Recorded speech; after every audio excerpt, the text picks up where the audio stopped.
Olá, bem-vindos a mais uma edição do nosso 193 BombaCast, o podcast da Fundação de Apoio ao Corpo de Bombeiros. Aqui você ouve sobre os bastidores do Corpo de Bombeiros e ouve também muitas histórias, como a que nós vamos ouvir hoje, com o nosso convidado e grande amigo nosso do Corpo de Bombeiros, veterano. Mas antes, por falar em veterano, eu quero falar da Festa dos Veteranos, no próximo dia 29 de julho, na Escola Superior de Bombeiros, a 9ª Festa dos Veteranos. Compareça, venha contar sua história, venha rever os amigos, venha nos confraternizar uns com os outros.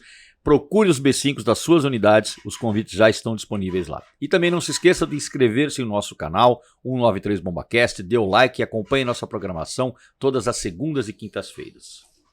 Eu disse que era um grande amigo, porque de fato é um grande amigo. Está aqui com a gente hoje o Coronel Wagner Mora. Muito obrigado, Wagner. Bom dia. Opa, Vão, é uma satisfação a gente, quando está com os amigos, né? A gente está no bombeiro, a gente está em casa, né? É a nossa vida, a nossa história, e obrigado pelo convite. E pelo bombeiro a gente está sempre à disposição. Tenho certeza. Sempre. O Wagner, eu falava para você na conversa de bastidores aqui, né, que a gente quis te trazer por vários motivos, mas o principal deles é de uma participação importantíssima que você tem na construção, eu diria, da identidade institucional do Corpo de Bombeiros. Nós vamos falar sobre isso daqui a pouquinho. Mas antes de qualquer coisa, de a gente contar essas coisas aí, eu gostaria de perguntar para você, o que eu sempre pergunto, né? O que deu na cabeça do garoto Wagner de querer ser policial militar e bombeiro? Então, vamos lá, que essa é uma história rapidinha e interessante, né? Geralmente é. 16 anos, eu namorava uma menina lá do meu prédio, e essa menina tinha um tio, coronel da Polícia Militar, que foi juiz militar, Coronel Hélio Franco Chaves, e ela foi debutar no Clube dos Oficiais. Ela fez 15 anos, eu vi aquilo, me encantei por aquilo, estava no primeiro colegial, naquela época, né? Larguei tudo e fui estudar, fui fazer lá o Telespires e fui ser policial militar, sem ninguém na família, ninguém entendeu nada, sem militar nenhum, né?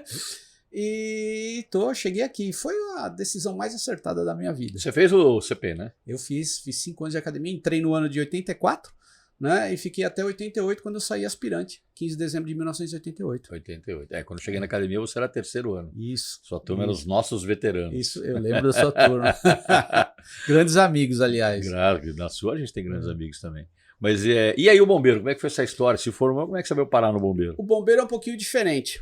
O bombeiro, eu nunca sonhei em ser bombeiro, sou muito verdadeiro quando conto isso. Eu estava no policiamento, vou resumir a ocorrência. Vou resumir a ocorrência. Trocamos tiros lá com um bandido na madrugada, né? O bandido atirou em mim com a arma do policial, né? Ele tirou a arma do policial e atirou em mim. Bom, prendemos o sujeito, ele caiu do telhado. E havia uma vontade de dar um desfecho para aquela ocorrência diferente do que eu pensava. E a minha vontade eu fiz prevalecer. Prendemos em flagrante, levamos para a delegacia, fizemos o que tinha que ser feito, né? E depois eu fui muito criticado por isso, né? Pelos bastidores, né? E eu fiquei muito chateado com isso, né? E falei, não, não quero ficar aqui. Eu vou pro bombeiro. E foi aí que eu decidi ir pro bombeiro. E foi também uma decisão muito acertada. Que ano que foi isso, Wagner? Isso foi em 1989. 89. Quando eu era aspirante. Foi no aspirantado. E aí eu resolvi vir para o bombeiro. Prestou o CBO? Prestei o CBO e foi uma decisão muito acertada, fui muito feliz. Toda a minha carreira, né? Eu não tenho absolutamente nada para reclamar, só para exaltar da minha carreira toda. A minha turma, quando chegou no bombeiro, a gente fez aquele quarto desafio ao bombeiro. Sim, eu lembro. Vocês estavam se formando, né? E aí eu lembro que você foi pro quarto GB, na época quarto GI, né? Na Vila Mariana. Na Vila Mariana. Quarto foi minha primeira unidade, foi maravilhoso ali. A gente trabalhava com alegria, eu estava conhecendo o bombeiro, cheguei lá, encontrei o Padula, o Brasil, que é o meu capitão, lá era o Brasil, que é uma lenda no bombeiro, né? Então foi uma época muito bacana, Capitão Edmar, a gente jogava todos os dias um futebol de salão ali, a gente ia no Esporte Clube Vila Mariana jogar, maravilhoso, aquela época. Eu lembro que a gente ia nas AIS, que existe até hoje. A casa mais dançante de São Paulo. Ali na Domingos Moraes. Não, e o Padula todo mundo solteiro, né? E o Padula me convidava, vou te apresentar umas amigas. A mais nova tinha 70 anos. O Padula. Braço, Padula. Padula. Maravilhoso. Época Muito Enfim, bacana. né? E depois, assim, rapidamente a gente saiu do quarto GB e viemos parar aqui nas finanças do bombeiro. Pois é, você foi um cara de finanças. Né? Trabalhamos nas finanças, fui chefe da seção de contratos. Na época, essa época do real. Quando houve a transição, houve né? a transição, existia, era o Cruzeiro, Unidade... O RV. O RV, Unidade Real de Valor. né? Para depois mudar. Então foi uma época conturbada, era uma época de inflação antes disso, né? A gente cuidava dos contratos, tinha tal não era os juros, não era a inflação. Era a tablita, né? Que Era convertia, tinha uns tablita. negócios malucos. Isso, era uma lá. coisa doida, era uma coisa maluca. Mas enfim, depois das finanças aí no quarto GB a gente trabalhou bastante tempo. Depois fui para o gabinete do comando, onde eu fiz uma carreira longa, né? Trabalhei no gabinete do comando como tenente, como capitão, como major. Nesse meio tempo saí para a escola de bombeiros como capitão, fiquei 4 anos na escola.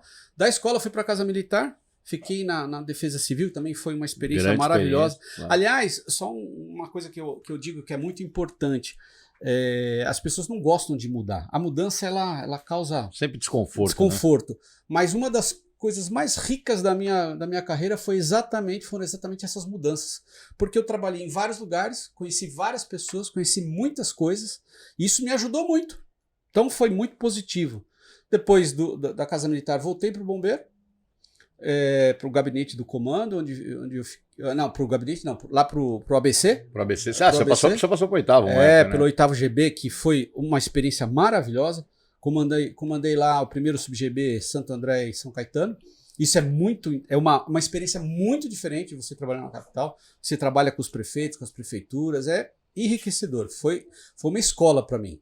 De lá eu fui descansar um pouco lá na polícia, fiquei 1 ano no 38 BPMM como capitão e voltei para o bombeiro.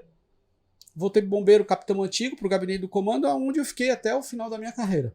Eu tenho assim, claro, eu lembrei, né, de você, do quarto GB, sua passagem pela oitava escola, mas eu acho que, para mim, pelo menos, né, uma coisa que sempre marcou muito foi a sua presença no gabinete, né? E aí eu vou puxar já aqui um assunto, né? Questão de convênios, né? Você cuidou muito tempo da questão dos convênios. Na verdade, o Danúbio hoje o coronel Danúbio da reserva passou, ele foi promovido a capitão, eu assumi a seção de convênios, a gente cuidava dos convênios do bombeiro no estado inteiro. E no gabinete, assim, eu diria 3 focos, né? A primeira coisa que eu atuei muito foi na questão dos convênios, na questão das confraternizações, então, jantar do Bombeiros, eventos Campos do Jordão, foi uma época que a gente organizava os jantares. E terceiro, a questão que ela veio um pouco mais tarde, mas veio bem forte, que foi a questão institucional. Sim. Que foi, já se falava de sessão de assuntos institucionais, né? Mas o bombeiro era muito tímido nessa área política, né? Muito tempo a gente ficou a gente ficou muito tímido. E a gente teve a oportunidade de trabalhar nisso, de fazer isso aí, de começar. E assim, eu vejo isso como muito positivo para o Corpo de Bombeiros. Não tenho dúvida, Wagner. Eu vou acrescentar o que você está falando, porque isso que você é de uma questão tão importante, né?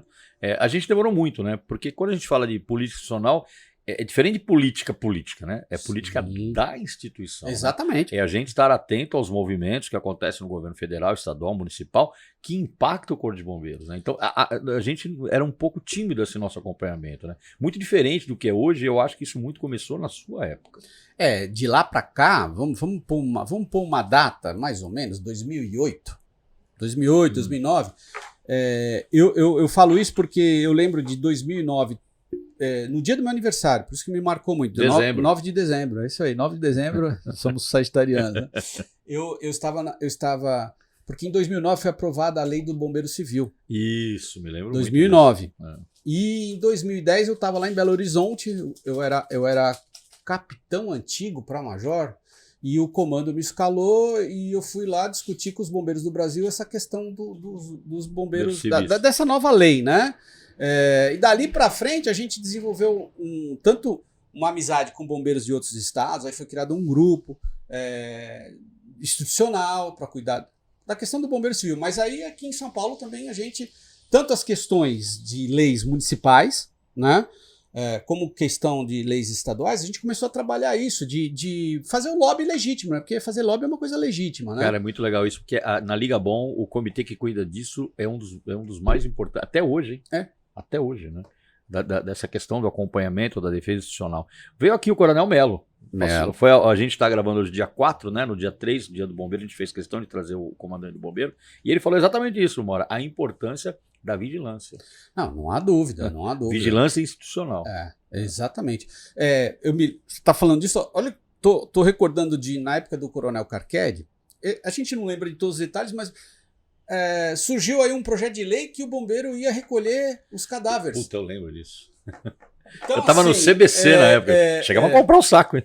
Então, a gente. E qual foi a luta nossa? O bombeiro não tem a função de ir recolher cadáver na rua, né? Não, é uma missão nobre, não vamos desfazer da missão. Sim, claro mas que não não. é. Mas não é. Não é uma questão do Corpo de Bombeiros fazer isso. E foi uma luta para conseguir derrubar isso aí, né? O Melo falou também de ameaças, né? E aquela frase que a gente gosta muito, ele falou aqui do orar e vigiar, né? Orar e vigiar, isso aí tá na Bíblia. 24 horas por dia, gente querendo garfar aí as competências do Corpo de Bombeiros, né? É verdade. Então... seja por vamos lá, não vou dizer nem mal intenção, mas muitas vezes por desinformação e muitas vezes por não enxergar um quadro que é extremamente complexo, né, Wagner? Sim, com certeza. E cada vez mais complexo, né? Cada vez mais complexo. A gente pega aqui, só uma lembrança, né? Eu falo isso porque eu estudei esse assunto. Você pega hoje aqui São Paulo, na cidade de São Paulo e na Grande São Paulo mora metade da população do estado. 22 milhões de pessoas. Então, não tem o que falar da complexidade do que é você administrar uma região com 22 milhões de pessoas. Quanto custa isso, né? Quanto isso custa. Né? É. Então, mas uma outra coisa também que surgiu bacana desse período, além da defesa institucional, foi com o avanço da tecnologia, e agora mais ainda, né? A gente já saiu, isso avançou muito, a gente estava falando de aplicativos e tal, é a questão da integração, né? Porque eu sempre vi isso, você tem um pacto federativo onde você tem Estado, município e União, beleza, mas não existe superioridade entre esses entes. Correto. Mas as pessoas, infelizmente, algumas acham que são superiores às outras.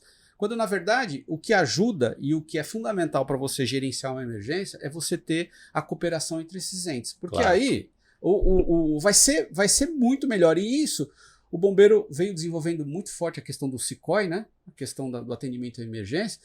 Então, essas coisas se conversam. Parece que não, mas tudo se conversa. Tudo se conversa. Tudo se conversa. E a gente fica feliz, né? Que o bombeiro deu esse salto aí, deu essa evolução, foi muito positiva. Foi. Não foi uma evolução rápida, nós sabemos disso. Foi uma construção que levou muitos anos, né?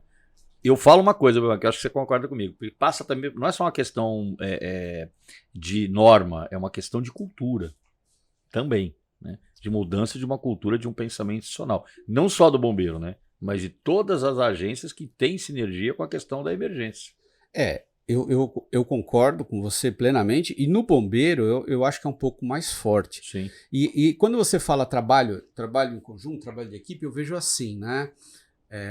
Vou falar de uma questão pessoal minha. Aqui você no bombeiro, qualquer outro lugar, você não pode ficar esperando reconhecimento pessoal. Esquece. Você não pode ficar esperando que aquilo... Na verdade, o trabalho nosso é assim. Todo mundo põe um tijolinho. É um trabalho, é a passagem do bastão. A gente brinca falando isso, mas é verdade. É verdade. É verdade. Então, quando você trabalha com a verdade, com a coisa certa, o que acontece? As coisas vão acontecendo, mas uma coisa que eu aprendi muito forte, uma questão que me pegou muito, e só depois que eu me aposentei é que ela ficou mais clara, é o seguinte: eu entendi a questão do tempo. Existem vários tempos na nossa vida que são diferentes. Então, por exemplo, a gente estava aqui, a gente queria que uma coisa acontecesse, fazia e a coisa não acontecia no tempo que a gente queria. Hoje eu vejo coisas acontecendo, nós estamos em 2022, eu vejo coisas acontecendo que a gente pensou em 2010, 2012, 2013, e elas estão acontecendo agora. Pois é.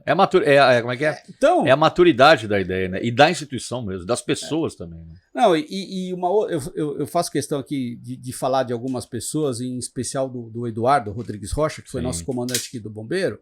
Eu tinha muito essas conversas com ele e com o Coronel Aurélio, que foi comandante do Bombeiro, os três. Que era o seguinte, a gente pensava e sempre pensou em fazer coisas para o bombeiro. E que essas coisas vão frutificar ao longo do tempo. Então, o Eduardo falava que era aquela coisa, identidade de propósito, honestidade de propósito. Então, quando você pensa uma coisa boa e você faz aquilo, ela vai se acontecer ao longo do tempo. Então, isso aconteceu. Então, é uma satisfação que a gente tem hoje muito grande de ter participado Mas quando a gente projeta lá para trás, a gente já entrevistou várias pessoas aqui, você viu, o Coronel Gil, o Coronel Camargo, enfim, muitos oficiais de uma época anterior à nossa, e eu acho que você deve ter a mesma percepção que eu. Todas aquelas ideias que tinham honestidade de propósito, elas estão... Elas vingaram. Elas vingaram. Elas vingaram. Elas estão Elas aqui vingaram. até hoje. Não, eu vou te falar uma coisa. Esses dias aqui, eu aqui no Instagram, eu acompanho o Bombeiro no Instagram, o secretário de Segurança Pública, o governador, e aí vi uma entrega de viaturas, né? Sei lá, 60 viaturas, autobombas, URs e tal. E, não, tudo bem. Pô, fiquei feliz, que bacana. Encontrei a Major Mayumi no clube. E perguntei para ela: Mayumi, tudo bem? Como é que foi? Me fala dessa entrega de viatura. Tem dinheiro do Tesouro e tem dinheiro do Fundo de Bombeiros, né? Então, assim, eu vou falar uma coisa. Eu senti uma felicidade. Eu tenho certeza disso. Eu senti uma felicidade, porque eu falei assim, essas viaturas estão aí porque eu ajudei a fazer isso aí. Eu e uma equipe, né? Ninguém faz sozinho. Claro. Essa é a história da passagem de bastão. Claro. Mas um trabalho que a gente fez muito forte lá atrás... Hoje é uma realidade, que é o Fundo de Bombeiros. É verdade. Você sabe uma coisa que eu lembro, Wagner? Eu acho que você vai lembrar disso também, né? Eu cheguei no bombeiro, o Coronel Ayrton, finado Coronel Ayrton, lembra? Mardito. O Mardito, do Vale do Paraíba. Ele mesmo. Ele estava na reserva. Aí eu tinha acabado de fazer a escola de educação física, né? Eu fiz muito rápido depois que eu me formei, e aí eu cheguei aqui, acho que foi posso estar errado, mas estou com a certeza, foi o Coronel Negrisolo, falou para mim: olha, tem uma comissão aí com o Coronel Ayrton, que ele está na reserva, a gente não tem muito tempo de fazer isso, nós vamos escrever o Código de Emergência. E você tá fresquinho aí com a ideia de você condicionamento físico. Eu tô lembrando, você tá falando. Condicionamento físico, cara, eu me lembro, eu não sabia nem o que eu tava fazendo lá. Primeiro tenente, pô, aquele monte de caras, né, que eram referências pra gente. Isso foi, Wagner, eu saí da Escola de Educação Física em 95, tá? 94, 95, foi nessa época. Aí, eu vou chegar nisso, por isso que eu tô contando rapidamente essa história. Nós tivemos o nosso Código de Emergência, que é de 2015. Nós passaram quanto tempo aí? 25 anos, né? Mas, nesse momento, né, a gente encontrou algumas condições favoráveis, né? E você teve um papel muito importante nisso. Fala um pouquinho sobre o Código de Emergência. É um pouquinho não, né? Fala. Eu vou resumir a história é grande. Mas indo lá atrás, eu lembro do Coronel Ayrton. Ele vinha de Jacareí, lá de São José dos Campos. Ele era do Vale. Vinha, nós ajudamos a escrever o código. E só para contextualizar na história. Em 1988 a gente teve a Constituição Federal. Sim, em 89 a Constituição Estadual. O que a gente sabe da história é que naquela época o Quércia era o governador, o Fleury era o secretário, alguma coisa assim, eu não sei exatamente. Mas houve uma negociação, o bombeiro iria se separar da Polícia Militar naquela época. Na revisão constitucional do Estado. Né? E a gente ouviu que houve um acordo, né? Esse a gente ouviu dos antigos, né? Não vivi isso daí. Mas o fato é que ficou contextualizado isso escrito na Constituição. O que ficou escrito? Que o bombeiro teria, a partir dali, a escola de bombeiros, o bombeiro teria o código de emergências, o bombeiro teria a manutenção, que foram três coisas aí que ficaram escritas na Constituição. E eu estou falando isso por causa do código, porque se a gente for lá na Constituição de 89, está previsto o Código de Emergência do Estado de São Paulo. Então, veja só, ele foi escrito em 89 e ele foi efetivado em 2015. Então, vejam que eu falei do tempo, as coisas não acontecem no nosso tempo, as coisas têm o seu tempo, os seus tempos, e os tempos são diferentes. O tempo da política é um, o tempo do amor é outro, o tempo do trabalho é outro. Mas a gente só entende isso na maturidade. A gente só entende isso na maturidade. Não tem um pendrive, né, que você põe e já vem pronto, né? Mas enfim, bom, aí nós fizemos num grupo, era o Coronel Negrisolo, eu não lembro quem chefiava, já faz muito tempo, fizemos lá a versão do código. Essa versão foi apresentada e ela foi rejeitada na Assembleia Legislativa. Isso ficou parado. Eu vou dar um salto no tempo do que eu lembro. Nós tivemos a Boate Kiss. Foi um marco divisor aí de muita coisa. Infelizmente, a gente aprende que nós evoluímos nas tragédias, né? A gente aprende isso no bombeiro. Teve a Boate Kiss. Logo na sequência, a gente conseguiu aprovar uma lei dos bombeiros civis, de credenciar os bombeiros civis. Isso eu lembro porque lá na Escola de Bombeiros a gente entregou isso para um deputado, que é um deputado de, se eu não me engano, de Bauru. Ele é de descendência árabe. Esqueci o nome dele. Ah, eu sei. Eu esqueci o nome dele. Era do PSDB. Médico. Era um médico, ele mesmo. Vou lembrar o nome dele. Ele mesmo. Trabalhou no SAMU de Paris. Isso. E aí a gente conseguiu aprovar essa lei que credenciava os bombeiros civis. E eu lembro muito bem que o saudoso Olímpio era nosso deputado estadual. Sim.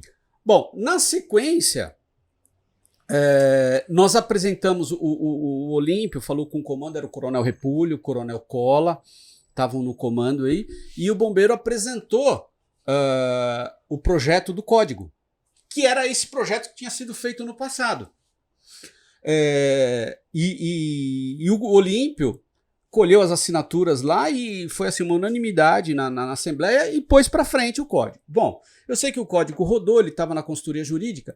Nesse meio tempo, o Coronel Repúlio montou uma comissão. Eu era major, falou: escreva um novo código. Beleza. O que aconteceu? Vamos ver se eu estou certo aqui, se eu me lembro das pessoas. Eu, major, os capitães, o Martinho, o capitão Basso, o capitão Lima de Freitas e o Curu. O famoso Curu. Né? Luiz Cláudio. Luiz Cláudio. E o então capitão Newton, que hoje é coronel Newton do CBI. E o nosso trabalho partiu do estudo da monografia do Newton. Hoje o código que está aí, o código de emergências, ele basicamente, a base dele foi o trabalho do então capitão Newton, que é uma pessoa muito capacitada na área de direito, e eu lembro que a gente foi adaptando, a gente leu aquele texto, foi adaptando, fizemos um texto novo, submetemos ao comando, o comando concordou com aquele texto, e nós apresentamos lá na consultoria jurídica, e esse texto foi substituído, e foi esse texto aprovado. Bom, a aprovação do texto, aí é uma coisa interessante. Ela é uma lei complementar, né? Primeiro, é uma lei complementar, né? É uma lei complementar e uma lei complementar precisa de 2/3, pelo menos, dos votos da Assembleia. E a gente foi fazendo aí essa questão do apoio institucional, da defesa institucional. A gente fez uma coisa que a gente não tinha o hábito de fazer, que é acompanhar na Assembleia, mas indo lá. Então, eu acho que essa época foi quando realmente esse tipo de coisa tomou força, né? A gente, eu lembro da primeira reunião que eu fui com o Drigo foi comigo. Hoje coronel Drigo da reserva, o Drigo era capitão, fomos nós. Eu vou até falar o nome do deputado Gilmaci Santos, que hoje é vice-líder do governo, alguma coisa assim. O deputado Gilmaci foi a primeira reunião que eu fui lá conversar com ele. Por quê? Existia uma emenda das igrejas, da bancada das igrejas, disso. Na questão do código. Era o único entrave que havia lá, era essa questão, havia um receio de que o bombeiro fosse interditar as igrejas, e aí nós começamos a conversar com eles. Então o que aconteceu? A gente fez toda uma preparação até o dia da votação, que aí no dia da votação, me lembro bem, Coronel Aurélio era o comandante, Coronel Reis, Coronel Danúbio, Bertolini, não lembro quem era o outro, mas assim, eram esses coronéis, nós fomos na Assembleia, o comandante conversou com os líderes de bancada, houve um acordo sobre essa emenda, e se vocês olharem lá no código, o bombeiro ele pode interditar numa situação, quando houver risco iminente. Sim. Foi a única coisa que foi retirada, mas sem problema nenhum. Havia naquela época o bombeiro vai vistoriar, o bombeiro vai interditar. Mas todos os bombeiros do Brasil fazem isso. O poder de polícia do Corpo de Bombeiros nós temos em 26 estados e não temos. O São Paulo foi o último estado a ter um código de emergência. Mas aí essa questão foi discutida e isso foi muito bom porque foi um aprendizado e o código foi aprovado. Quer dizer, quem ganhou? Todo mundo. Todo mundo ganhou. E, Mora, isso aconteceu, né? 2015, né? E houve a consequência disso que como a gente está conversando agora, vem até hoje, né? Porque ao longo desse tempo todo foram sendo regulamentadas, né? Através de portarias, né? Cada uma das coisas que o código previu, né? Isso. A questão do bombeiro voluntário, né? Do bombeiro comunitário, do público voluntário, a questão dos voluntários de serviço do bombeiro. Nós somos, como decorrência, né, da lei complementar, a gente foi regulamentando as demais coisas que estamos nesse processo praticamente findado até hoje. E eu posso dizer, eu estava no comando até outro dia, né? O código realmente ele mudou a cara do bombeiro. Mudou a cara. Porque se não fosse isso, a gente não teria, por exemplo, hoje, os bombeiros comunitários, as bases de bombeiro comunitário. Que só agora, eu acho que vai até inaugurar mais uma aí. Eu fui, acho que em umas 6 ou 8 inaugurações, a gente conseguiu colocar o bombeiro, né? Com as forças vivas do município, através de convênio, coordenadas por um bombeiro, normalmente um cabo, um soldado, um sargento. Foi um ganho, a gente colocou a mão, né, o apoio do bombeiro em municípios que a gente não sonhava jamais há 20 anos atrás. Né?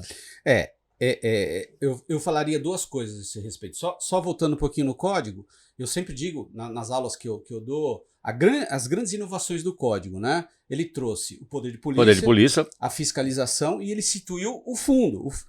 Pois é, aí quando você falou da Mayuma, a gente tem que voltar nisso, né? É a história do fundo. O fundo, que o fundo foi uma outra briga para ele. Eu não participei disso porque eu fui para a reserva. Mas eu sei que o Coronel Eduardo e os outros oficiais do bombeiro foi outra luta. Tocaram isso e esse fundo hoje é uma realidade, está aí, né? Comprou as últimas viaturas. Comprou as últimas viaturas e a ideia é sempre, a gente sempre pensou institucionalmente, preocupados assim em regulamentar o fundo para não ter desvio, para o dinheiro ser utilizado para a manutenção e evolução do Corpo de Bombeiros. E tudo aquilo que foi previsto, né, que foi planejado, está funcionando, né? As deliberações do uso do fundo, né? Isso, o comitê funciona.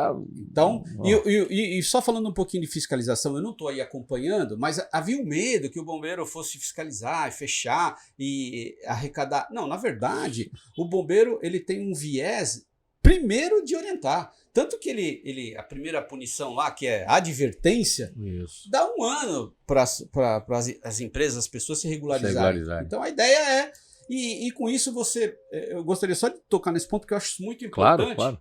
Eu aprendi lá atrás, uma vez num curso de produtos perigosos aqui no Bombeiro, que se media a evolução de um país de duas maneiras. Lógico que isso existem muitas outras maneiras, mas naquela época foi muito importante.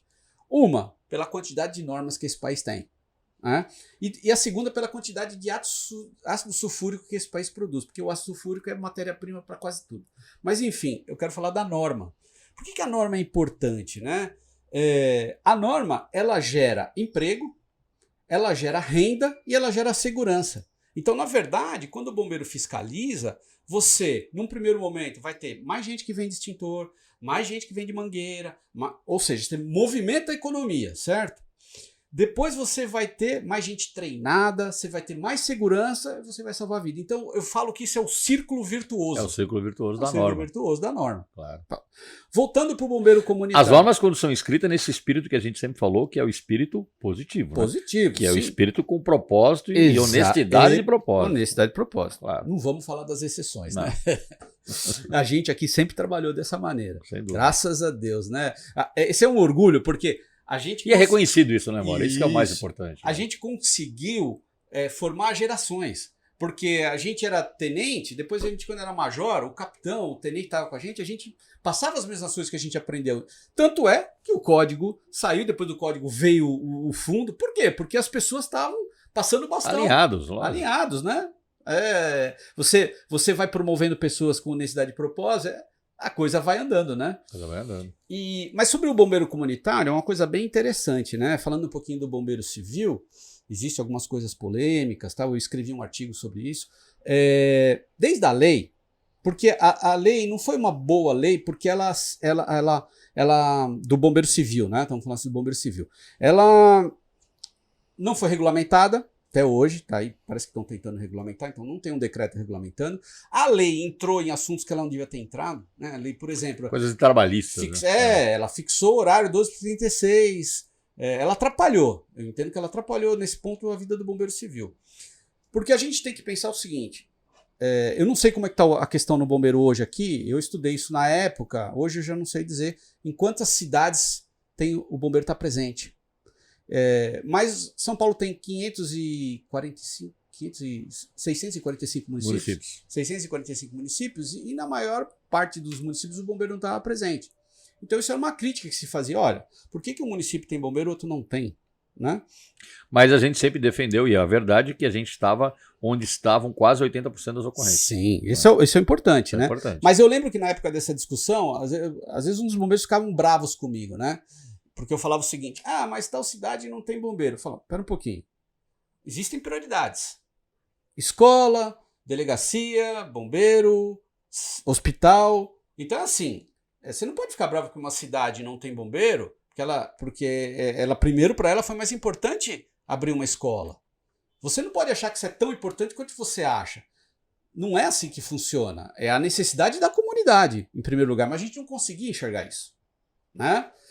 Bom, como é que a gente pode levar bombeiros para mais lugares? Como é que a gente pode fazer? Foi aí que veio a questão do bombeiro comunitário.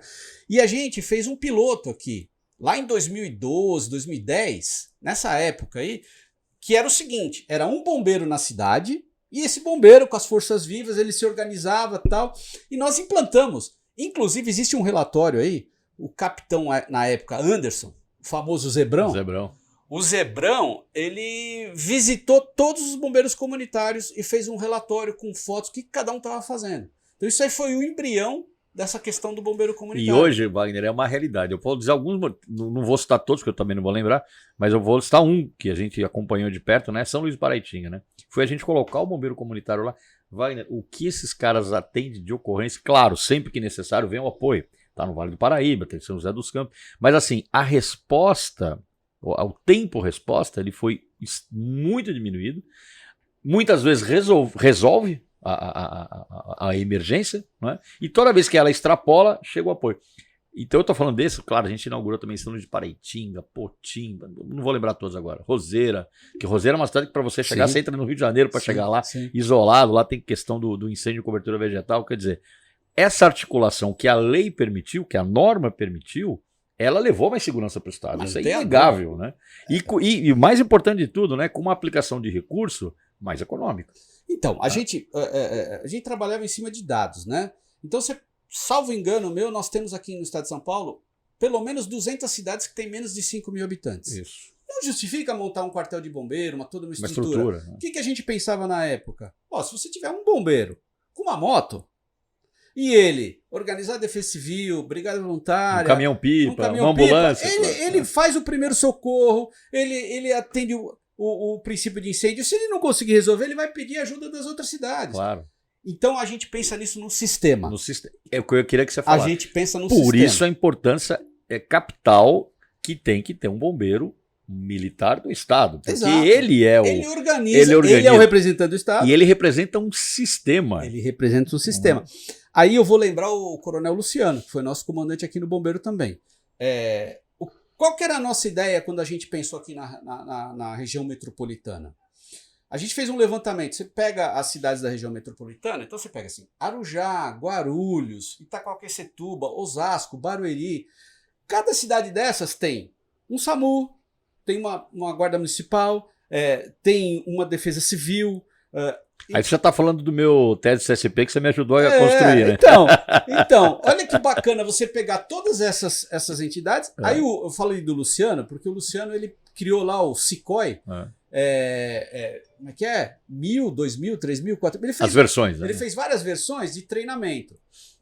Hoje o EAD é uma realidade, a pandemia então deu um up nisso. Então você imagina o seguinte, você pega essas regiões metropolitanas, você treina todo mundo, né? Por EAD, esses órgãos. Ou seja, quando você tiver uma grande emergência, as pessoas chegam lá, todo mundo já sabe o que é SICOI, todo mundo sabe o que é área quente, o que é área fria, o que tem que fazer. Blá, blá, blá. Eu vou aproveitar a oportunidade, você está me dando uma grande oportunidade aqui de falar, né, para a nossa audiência aí, que a Fundabom vai estar já em negociação com uma grande universidade. Nós vamos fazer a pós-graduação de gestão de emergências e desastres. Maravilhoso. Né? Que é justamente para espalhar esse conhecimento, né, para pulverizar esse conhecimento, não só nos órgãos das agências públicas, mas também privadas. Sim, né? sim. As grandes corporações que têm interesse, né, na questão de controle de risco, de business continuity, e a gente está aí num esforço bastante grande. Olha, sensacional. Você veja que nós estamos em 2022, vamos pôr 2010 a data, 12 anos para cá, a questão aqui não é falar de defesa civil, mas a defesa civil cresceu muito com cursos, com profissionalização, né? E o bombeiro paralelo com essa questão da gestão de emergências tem um caminho enorme para percorrer. E assim, quando você falou do sistema, né? eu falava isso aqui na região metropolitana e eu lembrava disso. O que dava força para o bombeiro e o que dá força? É o sistema. Claro. É o sistema. Então, pensando Comunicação. pensando nesse bombeiro comunitário, ele está lá na cidade, mas ele está plugado no sistema. Então, ele registra as ocorrências dele, elas entram para a estatística do bombeiro, ele precisa de ajuda. Tem todo podem vir bombeiros comunitários de outras cidades ajudar. Pode vir bombeiros de qualquer lugar do estado, dependendo da complexidade. A gente pega aqui, ó, a região metropolitana. Eu não sei ainda se Poá tem bombeiro, mas eu lembro que Poá fica no meio assim da região metropolitana. Poá era atendido por São Paulo, pela Zona Leste, atendido por Guarulhos. Então era uma cidade que não se preocupava muito em fazer bombeiro, porque ela tinha um atendimento ali, né? Ela tinha um apoio. Mas o que dava força, e no meu estudo eu lembro muito bem de um incêndio que teve no Embu, foi no Embu, que líquido inflamável, saiu no Jornal Nacional, o líquido inflamável desceu no rio e o rio pegava fogo, era até bonita a imagem, né, infelizmente. Catastrófica, mas bonita. Né? Mas nós colocamos lá perto de 30 viaturas. Pô, mas o Embu, se você pegar a distância do Embu para Guarulhos, ou para Arujá, ou para Mogi das Cruzes, você vai ver que tem 100 quilômetros. Mas a gente tem essa capacidade de pegar a viatura de Mogi das Cruzes e trazer para o Embu. E nós fizemos frente à ocorrência. Então, é isso que é importante, é pensar sistematicamente. E com as ferramentas que a tecnologia tem hoje, então, quando você fala do celular e dos aplicativos, o mundo não tem limites para isso. Cabe na palma da mão. Cabe na palma da mão. E o que vai dar força para o bombeiro, utilizando os bombeiros voluntários, comunitários, é o sistema. É o sistema. É a única coisa, porque também tem uma outra questão. Além de tudo que você falou, tem uma questão de recursos, e eu não estou falando só de recursos financeiros, né? De gestão de recursos, e tem uma questão também de linguagem. Sim, perfeito. Né? A linguagem da emergência, ela é única, ela tem que ser única. Né? Não adianta cada um tratar uma determinada questão com um protocolo, com uma linguagem, ou mesmo até uma ação diferente, porque isso causa aquele ruído que atrapalha a gestão da emergência. Sim. Você tem que ter unicidade nisso daí. Quando você fala isso, eu lembro do que a gente estava aqui falando antes de começar. Eu me recordo muito bem de um incêndio florestal no Pico do Jaraguá.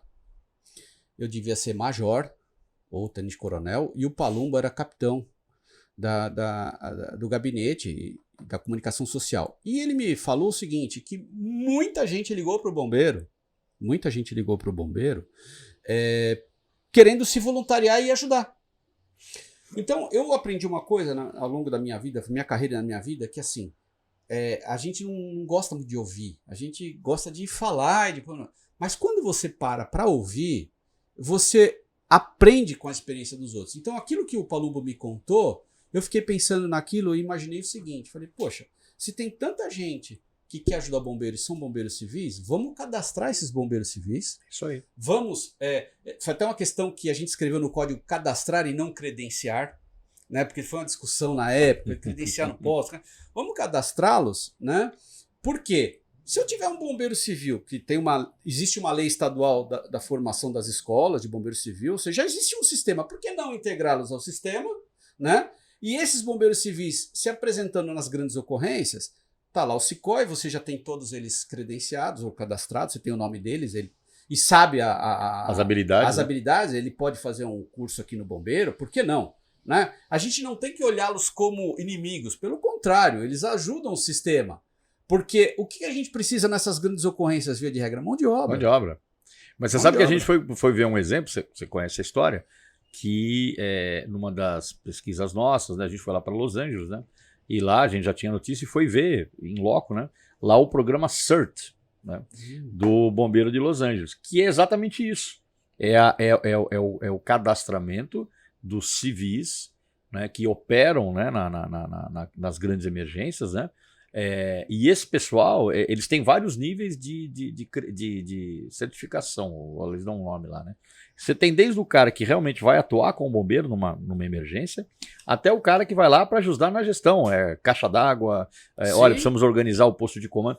E eles têm um aplicativo que aciona. A gente trouxe aqui um brasileiro que é líder de um batalhão CERT lá, o Ackerman, né? Ele veio aqui, a gente ouviu muito, como você mesmo disse, né? Isso ajudou muito a gente a escrever o que hoje nós temos lá no nosso regulamentado pelo código, que é o VASB, que é o Voluntário a Serviço do Bombeiro. Então, É sensacional, né? É sensacional, não tem o que falar. Daí porque às vezes a gente fala, pô, mas os bombeiros civis querem ajudar, não ajudam, não, ajudam e são muito importantes. A gente precisa colocá-los dentro de um sistema, para que funcione. Você tá me fazendo lembrar de uma história. Nós tivemos uma época, eu estava na Defesa Civil, era capitão, não vou falar o nome do oficial bombeiro lá, porque eu tive um problema com ele.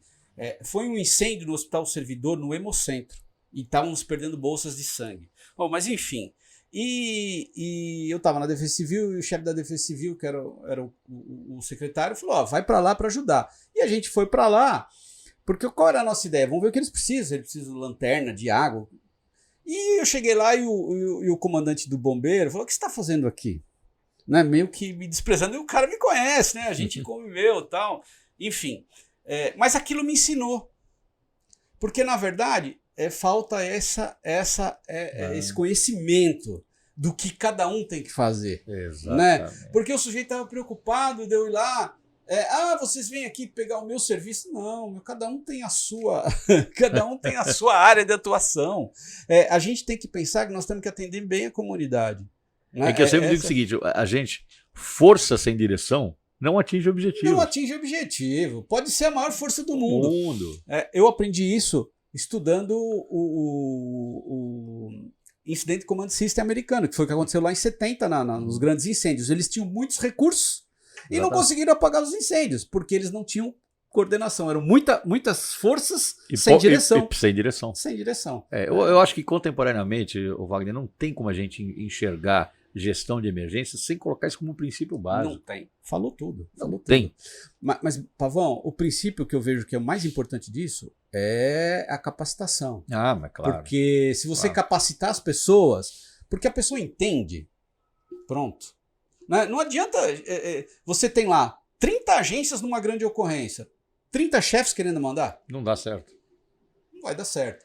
Cada um tem a sua função. Não adianta ficar bravo com isso. Né? Quem vai apagar o fogo lá é o bombeiro, não é o cara da Defesa Civil, e vice-versa. Mas olha, eu já falei isso aqui, vou repetir, eu estou sendo repetitivo, mas é uma das coisas, não foi só isso, tá? Mas uma que para mim foi muito impactante no sentido positivo, foi a ocorrência do Paissandu. Eu já era coronel, estava comandando a escola, e eu fui lá dar uma olhada na ocorrência, né? No final de semana até. Quando eu cheguei lá e vi o cenário montado, cara, me deu um orgulho, cara. Eu falei, porra, conseguimos.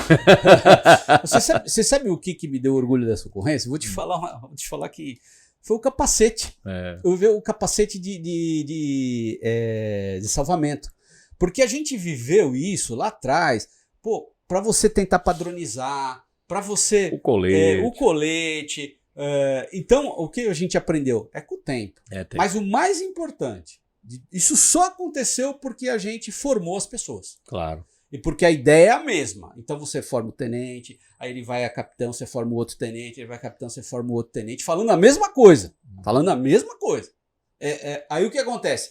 Quando ele vira comandante, ele segue aquele princípio que ele aprendeu lá atrás. Eu acho que a gente virou uma chave também, Wagner, que isso é assim, né?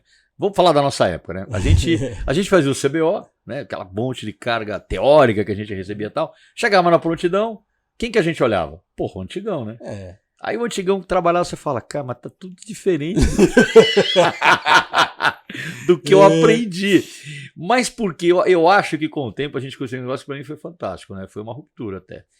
Hoje, o recruta chega, ele chega, up to date, né? O cara tá atualizado. E ele consegue hoje fazer o cara que já tá mais experiente, né? Falar, peraí, vamos trabalhar do mesmo jeito, né? Isso foi uma chave que eu acho que foi virando devagarinho, né? Não é o assunto aqui, mas só para lembrar, né? Vamos lembrar do Coronel Carquedi, né? E do então Capitão Wilson, que foi lá em Pirituba pegar a primeira turma da escola isso aqui, e foi marchando até a escola. E nós dávamos aula lá na escola. Os dois prédios de alojamento hoje lá não existiam. Quer dizer, existia o esqueleto, né? A gente dava aula no barracão, na frente da administração, que era o barracão que ficou das obras. Então a gente tem que, acho que é importante aqui enaltecer uma pessoa. Foi um grupo, né?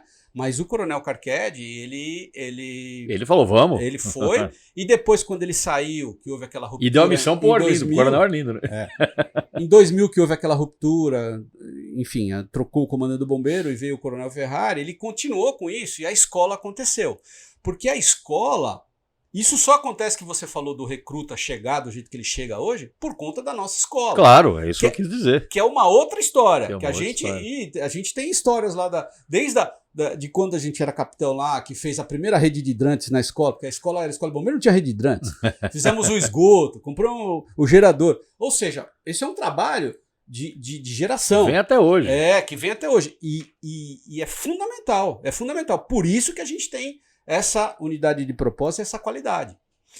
Eu digo sempre isso, qualidade não, uniformidade é ferramenta de qualidade. Então quando você tem uniformidade nas coisas, isso foi muito difícil no bombeiro. Porque como o bombeiro ele tem várias unidades e unidades no interior, a gente, vamos falar a verdade, lá no passado a gente tinha comandos independentes. Né? Mas até porque veio aqui eu não me lembro, o coronel, desculpa, foi até o coronel Sendim, né? Sendim, recentemente nos deixou aí. E ele falou, na minha época lá do interior, eu ligava para telefonista para pedir uma ligação para São Paulo, eu ia conseguir falar com alguém aqui no final do dia. Ele tinha que se virar, né? Ele tinha que se virar, o cara tava ali. Isso, a gente decorreu acho que muito tempo até a gente chegar no que a gente chegou hoje. Então, você vê, por exemplo, uma coisa que acabou, foi positiva, mas deu muita briga, foi o EAP centralizado. Que você trazia as praças do estado inteiro para fazer lá uma semana na escola de bombeiros. O pessoal reclamou, mas o que a gente evoluiu por causa daquilo... Não, uma coisa que a gente fez mais recentemente, e olha, foi impulsionado, não vou dizer que foi pela pandemia, porque foi um pouquinho antes, né? Era um pensamento que a gente já tinha, você faz parte disso. Falei, não, os cursos têm que ser todos na escola. Tem que ser todos na escola. E olha, foi uma resistência do caramba. Falei, não, curso é na escola. É na escola, por quê? Unidade de doutrina. Unidade de doutrina. É isso que te dá força. Claro. É isso que faz ter qualidade no serviço. Não tenha dúvida. Mas eu entendo o que você está falando. Porque... tem uma tradição, o sujeito faz aquele curso lá de mergulho há desde sempre. 100 anos. Aí chega alguém e diz, agora você não vai fazer mais aí, você tem que fazer na escola. O cara fica bravo, né? Porque ele fala, eu dei tanto sangue. E na verdade não é isso, você não quer acabar com... Não, pelo contrário, porque o treinamento continua com a unidade. Exato. Nós estamos falando de formação, não, aquela estrutura que ele tem lá, você tem que manter, porque você tem que continuar treinando seus profissionais. Você sabe, Pavão, que quando eu vou lá na escola também, eu sinto um orgulho, porque eu passei 4 anos ali, ia todo dia de manhã. Não tem como no live a gente não ficar orgulhoso, né? Saía de São Paulo, ia para Franco da Rocha, fui assaltado na Fernão Dias, quase bati o carro, quase me deram um tiro, a gente fazia isso todo dia, né? E mais um orgulho de ter vivido aquilo e de ver como é que está hoje.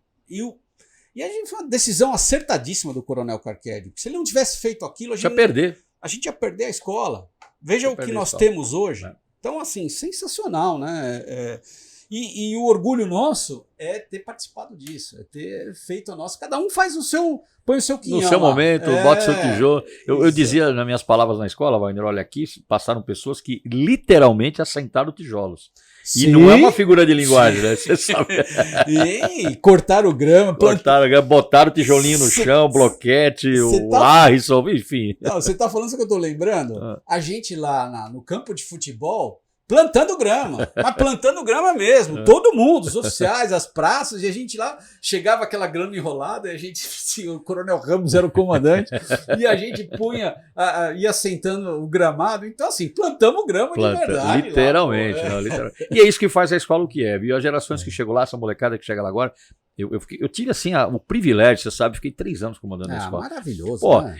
fui o comandante mais longevo da ESB e eu falava, o aluno ele tem que sentir parte disso. E como é que ele sente parte disso? Ele tem que deixar um legado, seja material ou imaterial. Né? Então nós fizemos lá o memorial, fizemos lá obras que estão lá até hoje, ou reformaram, ou pintaram uma parede, não importa. O cara tem que sentir, eu sou parte da construção disso daqui, que é isso que vai transmitir para gerações do que nós estamos falando. Exato, é isso mesmo. E assim, um orgulho, né? E graças a Deus isso continuou, é o que você está falando, né? E as gerações que vêm vindo, elas deram continuidade a isso e vão continuar. Porque a gente pensava o seguinte, né? E pensa hoje, até em tudo que eu faço. Bom, quem vem depois de mim tem que ser melhor do que eu. Claro, tem que formar alguém melhor do que eu. Claro. Né? E não ficar preocupado com o cara, ele é melhor do que eu, não gostei, tô com ciúmes. Pelo amor de Deus. Para com isso. Não, é obrigação, ele tem que fazer melhor. né? A gente, dentro das nossas limitações, faz o que a gente pode. A gente pode, o que o momento permite, o que as suas ferramentas te permitem. Exato. Mas não importa, pode ser limitado ou não, faça o seu melhor. Faça o seu O melhor. Melo falou isso aqui, né? Foi muito legal a entrevista dele, e eu acho que é um pensamento de todos nós bombeiros. Né? É isso que contamina, né? É isso que a gente passa. Porque a gente também convive com pessoas ruins, né? Pessoas difíceis. Né? Pessoas difíceis. Mas eu vejo assim, hoje no bombeiro, a gente também até nisso evoluiu bastante também, viu? Melhorou muito daquelas figuras que a gente tinha no passado, né? O bombeiro deu também um salto por causa da técnica, por causa da... A escola, eu vejo como o mais fundamental de todos, porque é ali que sai a doutrina. Você falou tudo, os cursos lá. Então, aquele cara que atende em São Paulo, o cara que atende lá em Presidente Prudente, Isso é a mesma coisa, mesmo para tudo. Uma ocorrência de resgate, ele vai fazer o mesmo procedimento, ele vai falar a mesma linguagem. Isso é muito difícil. Isso é muito difícil. É difícil. E a gente conseguiu. A gente conseguiu. Estamos conseguindo, né? Mas é por pessoas como você, outros que lá passaram, estou falando especificamente da escola agora, a sua importância, e você e outros, né, também nessa construção das normas, da nossa maneira de pensar, da nossa posição institucional. E eu acho, Wagner, que é o seguinte, é um trabalho que não tem fim. Não tem fim. Verdade. Não tem fim. As ameaças vão estar sempre aí. Né? Você vai ter que estar dia a dia mostrando o seu serviço. Verdade. E qualidade, você melhorar, você atender bem, né? Que esse é o nosso papel, né? Ô Wagner, você está aposentado há quanto tempo? Nossa, eu já faz uns 6 para 7 anos. Eu me aposentei em janeiro de 2016. Janeiro de 16. Bom, janeiro de 16. Tivemos aí 2 governos, né? Entre a sua aposentadoria. E você, claro, né? Estamos vendo aqui, você é um cara muito atualizado, né? Sobre o que está acontecendo. Mas assim, da tua percepção, de 16 para agora, o que você acha que mudou? Para melhor ou para pior, não importa. O que você acha que mudou do que você enxerga do lado de cá, como eu enxergo agora? Olha, na verdade, assim, eu acho que o bombeiro, eu vou falar especificamente do bombeiro, né? Claro. Isso que eu o bombeiro evoluiu muito, eu vejo o atendimento do bombeiro, né? Eu sei das carências que o bombeiro tem, apesar de não estar acompanhando, e eu posso dizer o seguinte, né? O bombeiro faz milagre com o que ele tem. O bombeiro faz milagre, porque a gente sabe que um dos problemas do bombeiro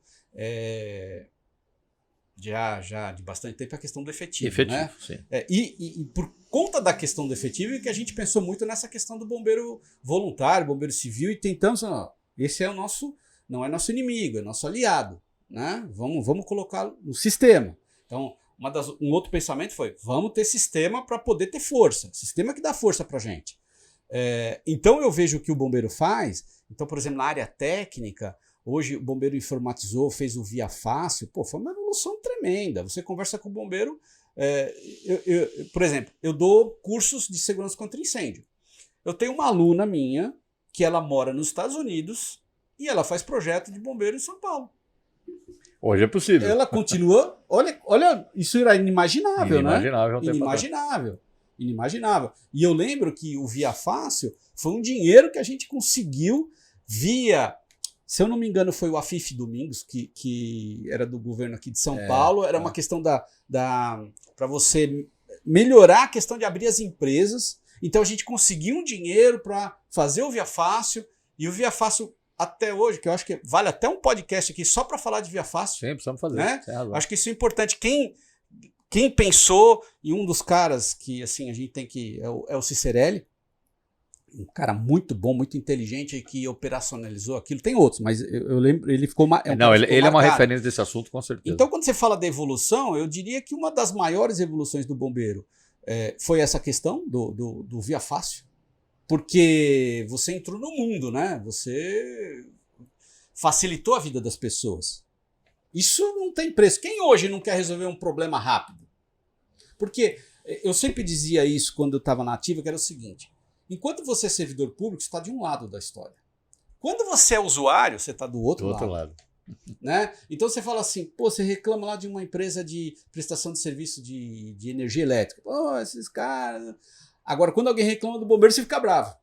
Então, a gente precisa ter esse meio termo. Fala, não, nós somos prestadores de serviço, a gente precisa buscar excelência. E eu diria que no atendimento da população, o Via Fácil foi um salto assim. Inclusive, uma outra coisa, a análise centralizada, que também foi uma coisa que a gente É uma viveu, coisa difícil, mas que isso que garante que a menina está lá nos Estados Unidos, faz um projeto, dá entrada pela internet e analisa pela internet, ela não precisa vir no Brasil.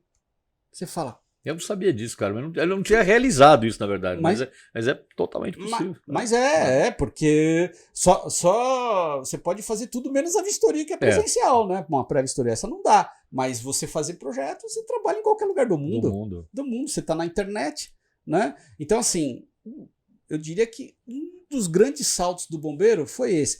Internamente, eu não sei dizer, porque a gente, quando você sai, você conversa com os amigos e tal, mas você não acompanha os projetos do dia a dia, né? Mas eu acho que você tem uma visão bastante clara, né? Até porque você milita nisso, de uma coisa que foi muito boa, que houve desse período que você está fora. E uma coisa sensacional é a transparência, porque isso eu falo desde que eu era lá capitão. Falo, quanto mais transparência você der para os procedimentos, melhor. Menos problemas você vai ter. Claro. Menos problemas você vai ter. E o Via Fácil é isso, né? Ele é bastante transparente do ponto de vista de quem faz, e acredito que aqui dentro você tem uma auditoria nele. Claro, porque temos a controladoria hoje. Né? Então, você... Que é decorrência de tudo isso também, nós criamos a controladoria. Então, deu transparência, tranquilidade para o comandante e bom para a sociedade. Sem dúvida.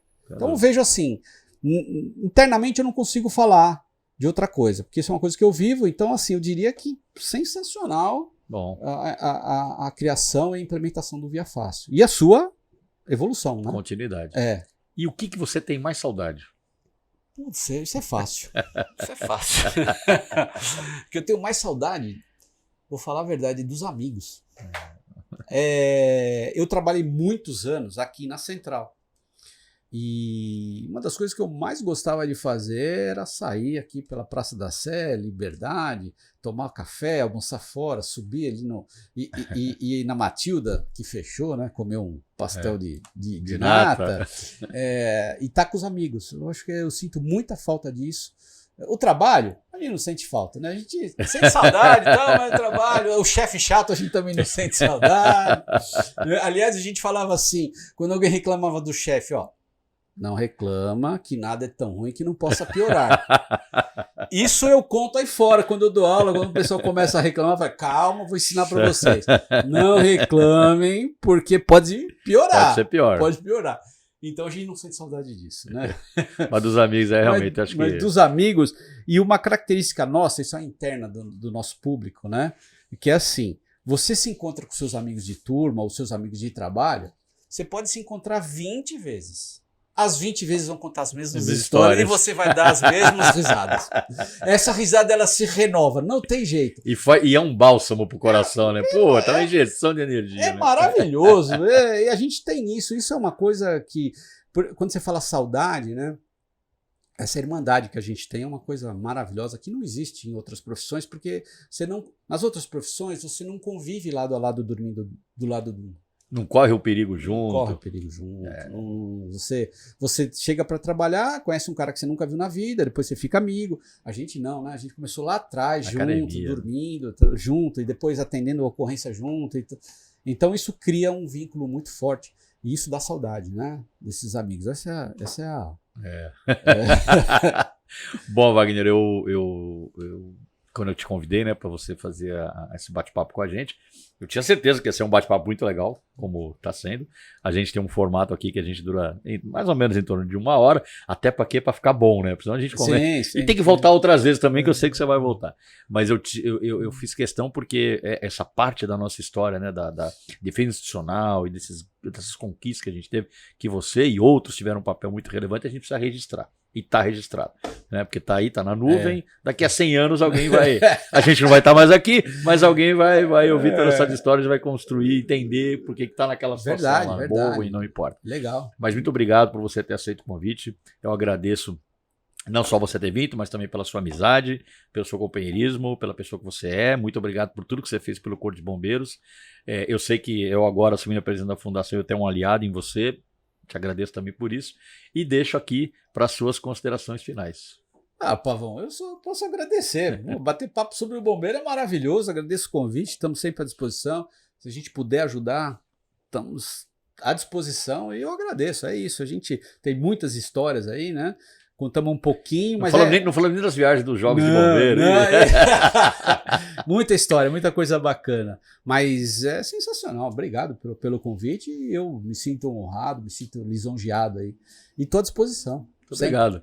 Magnão, sucesso, querido. Obrigado. Obrigado. Esse foi mais um episódio do nosso 193 BombaCast. Espero que vocês tenham gostado como eu gostei.